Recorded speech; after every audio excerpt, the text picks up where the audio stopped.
हे WhatsApp guys, कैसे हैं आप सब। देखिए, आज हम डिस्कस करेंगे 17 जुलाई का द हिंदू न्यूज़पेपर और पीआईबी का इंपॉर्टेंट करंट अफेयर्स। तो लीजिए गाइस, स्टार्ट करते हैं। सबसे पहले बता दूं, हमारा जो करंट अफेयर है सभी एग्जाम के लिए काम का रहेगा, चाहे आप किसी भी राज्य के पीसीएस की तैयारी करते हो, एसएससी बैंकिंग, किसी भी एग्जाम के सभी के लिए काम में आने वाला है। देखिए, सबसे पहले हम बात करेंगे, हरियाणा ने रेज की है, बढ़ा दी है क्रीमी लेयर जो सीलिंग है ओबीसीज के लिए। ठीक है, तो अभी रिसेंटली क्या होता है, हमारे होम मिनिस्टर जो है विजिट करते हैं हरियाणा के महेंद्रगढ़ जिले में, और वहाँ पर जाके ओबीसी के लिए कुछ अनाउंसमेंट और इन सब चीज़ों के बारे में बातचीत होती है। तो बिल्कुल हमारे लिए काम का बनता है। देखिए, अब सिर्फ हरियाणा के बच्चे हैं उनके लिए तो बिल्कुल काम का है कि इसको बढ़ा के 6 लाख से 8 लाख, बिल्कुल। तो ये हरियाणा के बच्चों और हरियाणा के किसी भी एग्जाम के लिए बहुत ज़रूरी बन जाती है ऐसी चीज़ें।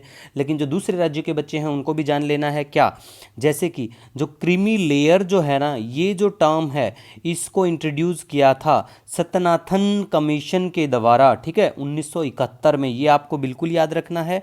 और दूसरी बात ये है, इंदिरा साहनी जजमेंट 1992 में जो आता है वो भी इसके बारे में बात करता है। तो ये चीज़ आपको बिल्कुल ध्यान में रखनी है। ठीक है गाइज, नेक्स्ट हम बात करेंगे यहाँ पे पेरियार रिवर के बारे में। देखो, पेरियार जो नदी है ना, वो लाइफ लाइन है केरला की, उसे लाइफ लाइन ऑफ केरला कहा जाता है। इसके ऊपर इदुकी डैम है और दूसरा मुल्ला पेरियर डैम भी इसी नदी के ऊपर है, और ये लॉन्गेस्ट रिवर है केरला में। ठीक है, ये राइज करती है वेस्टर्न घाट ऑफ तमिलनाडु के वहाँ से और फ्लो करती है वेम्बनाड लेक में, ये भी आपको ध्यान रखना है।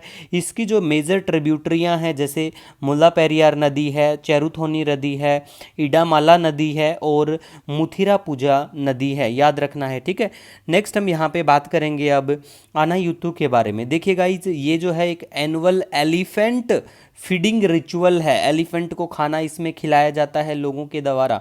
ठीक है, और ये रिचुअल जो है ये बिल्कुल केरला का ही है। ठीक है, नेक्स्ट हम बात करेंगे। देखिए, अभी एक रिपोर्ट आती है, बताया जाता है कि जो एलिफेंट्स की पॉपुलेशन है केरला में, वो अगर बात करें हम 1920 के बाद से ही बिल्कुल मतलब कंसिडरेबली एक डिक्लाइन उसमें देखने को मिलेगा।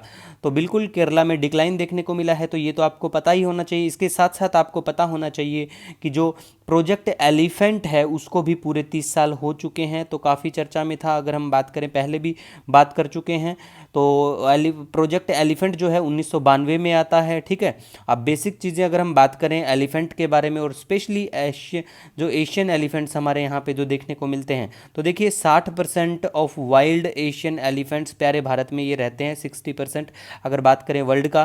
कर्नाटक जो है हाईएस्ट नंबर ऑफ एलिफेंट्स ये आपको देखने को मिलेंगे। और जो स्पीसीज है एशियन एलिफेंट्स की, उसकी बात करें तो इनमें आता है द इंडियन, सुमात्रन और श्रीलंकन एलिफेंट।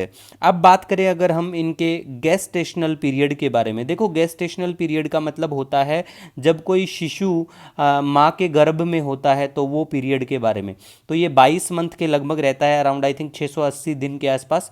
ठीक है, तो काफ़ी लंबा, सबसे लंबा बताया जाता है इसको किसी मैमल के लिए। ठीक है, और बर्थ इंटरवल देखिए मैंने यहाँ पे मेंशन किया है कि इंक्रीज बाय एज। इसका मतलब क्या है, देखो पहले जो इनकी क्षमता है, जैसे 14 से 45 साल की इनकी जो उम्र होती है, इसमें एक जो फीमेल है वो 4 साल में एक बच्चे को जन्म दे देती है। ठीक है, जब इनकी एज बढ़ेगी, जैसे मान लिया 50 साल हो गई है या 52 साल 55 साल हो गई है, तब ये 4 साल में नहीं जन्म देंगी। इनका जो पीरियड है वो बढ़ जाएगा, जैसे 5 साल हो गया, या उससे लंबी उम्र के लिए बात करें तो जैसे 6 साल हो गया है ना। तो ये बर्थ इंटरवल बढ़ता है उम्र के हिसाब से। ठीक है, और वेरी वेरी इंपॉर्टेंट जो है इनका कंजर्वेशन जो स्टेटस है आयुष्यन का, उसमें एंडेंजर्ड कैटेगरी में रख के इनको प्रोटेक्शन दी गई है। वाइल्ड लाइफ प्रोटेक्शन एक्ट 1972 के शेड्यूल फर्स्ट में रखा गया है, और साइट्स की अपेंडिक्स फर्स्ट में एशियन एलिफेंट को रखा गया है। ठीक है गाइज, नेक्स्ट हम बात करेंगे supreme court full judicial strength 34। अब जजों की संख्या पूछी जाती है, एसएससी और बैंकिंग के जो पेपर होते हैं उनमें तो ये चीज़ें डायरेक्ट पूछ लेते हैं कि सुप्रीम कोर्ट में जजों की जो फुल स्ट्रेंथ है वो कितनी है, ये पता होना चाहिए आपको। और जो अभी जो कॉलेजियम था उन्होंने पहले ही अप्रूवल दे दी थी, आई थिंक 11 जुलाई या उससे पहले। ठीक है, तो कॉलेजियम में बिल्कुल 5 जो हमारे जज शामिल थे, इस मिला के सीजे। ठीक है, तो ये बेसिक चीज़ें हैं गाइज, आपको ध्यान में रखना है कि सुप्रीम कोर्ट की फुल जुडिशियल स्ट्रेंथ कितनी है, सुप्रीम कोर्ट कौन से आर्टिकल में आता है, कमेंट करके जरूर बताना। हाई कोर्ट, सुप्रीम कोर्ट, ये ऑलमोस्ट डेली चर्चा में रहते हैं। तो आपको जो पॉलिटी की बुक है, मेनली जो बच्चे सिविल सर्विस की तैयारी करते हैं वो लक्ष्मीकांत से बिल्कुल अच्छे से पढ़ सकते हैं। ठीक है, अदरवाइज एसएससी और बैंकिंग के बच्चों के लिए सिर्फ ये रहता है कि सुप्रीम कोर्ट से रिलेटेड आर्टिकल कौन सा क्या है, हाई कोर्ट का कौन सा क्या है, अपॉइंटमेंट इनका कौन से क्या कौन कराता है, ये ये भी पता होना चाहिए आपको, ठीक है, कि इनका जो अपॉइंटमेंट होता है किसके द्वारा, ठीक है गाइज। नेक्स्ट हम बात करेंगे CSIR के जो चीफ हैं, इनका टर्म 2 साल के लिए बढ़ाया गया। तो इनका नाम जो है वो क्या है, इनका नाम है नालाथाम्बी कैलाशेल्वी, ठीक है। तो इनका नाम पता होना चाहिए, वनडे एग्जाम के लिए वेरी वेरी इंपॉर्टेंट। कई बार तो ये फुल फॉर्म भी पूछ लेंगे, CSIR की फुल फॉर्म क्या होती है, council of scientific and industrial research. Next बात करेंगे, कंफ्यूज आपको बिल्कुल भी नहीं होना है, कई बार ऐसी चीज़ें आपको पेपर में देखने को मिलेंगी, ठीक है। क्या देखने को मिलती हैं पेपर में, देखो कई बार पेपर में आपको ये देखने को मिलेगा, क्या मिलेगा, देखो डायरेक्ट देखने को मिल जाती हैं कुछ स्कीम है जिनका नाम एक जैसा आपको लगेगा, जैसे अस्मिता कार्ड है और एक अस्मिता प्रोजेक्ट है। तो अस्मिता कार्ड जो है ना, इसको लॉन्च किया गया था महाराष्ट्र की सरकार के द्वारा, और इसके तहत सैनिटरी नैपकिन्स हमारी जो बहनें हैं उनको बांटी गई थी। और अस्मिता प्रोजेक्ट के बारे में बात करें तो देखो ये यूजीसी जो हमारा है, यूनिवर्सिटी ग्रांट कमीशन, यूजीसी जो है और मिनिस्ट्री ऑफ एजुकेशन के द्वारा मिलकर लाया जाता है।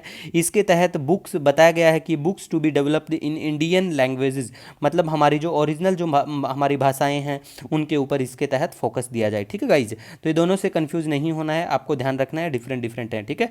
नेक्स्ट हम बात करेंगे इंडोनेशिया का।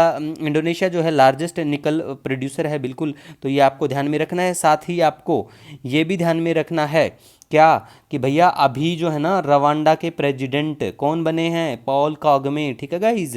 नेक्स्ट हम बात करेंगे माउंट इतना, कितना, माउंट इतना, ठीक है, वोल्केनो सिसिली इटली में देखने को मिलेगा, और यूरोप का लार्जेस्ट एक्टिव वोल्केनो है गाइज। और यहाँ पे आप पिक्चर देख सकते हैं, काफ़ी आग उगलता हुआ। अब हम बात करेंगे यहाँ पे देखिए पेट्रापोल और बेनापोल जो बॉर्डर है, देखो ये जो दोनों एरिया है, पेट्रापोल पड़ता है भारत की साइड कोलकाता में, ठीक है, ये कोलकाता का एरिया है भारत का, और ये पड़ता है बांग्लादेश का एरिया, ठीक है। तो बांग्लादेश के साथ है बेनापोल जो है वो बांग्लादेश की तरफ है, पेट्रापोल इंडिया की तरफ है। तो पूछा जा सकता है कि भैया ये वाला जो रूट है कौन से दो देशों के बीच में है ये, तो ये भारत और बांग्लादेश के बीच में है, आपको ध्यान में रखना है। अब देखिए आपका कोई भी सजेशन कोई सुझाव रहता है ना, आप कमेंट सेक्शन में जरूर बताइएगा, हमारी पूरी कोशिश रहती है उसको इम्प्लीमेंट करने की। मिलेंगे एक नए दिन के साथ, तब तक के लिए जय हिंद।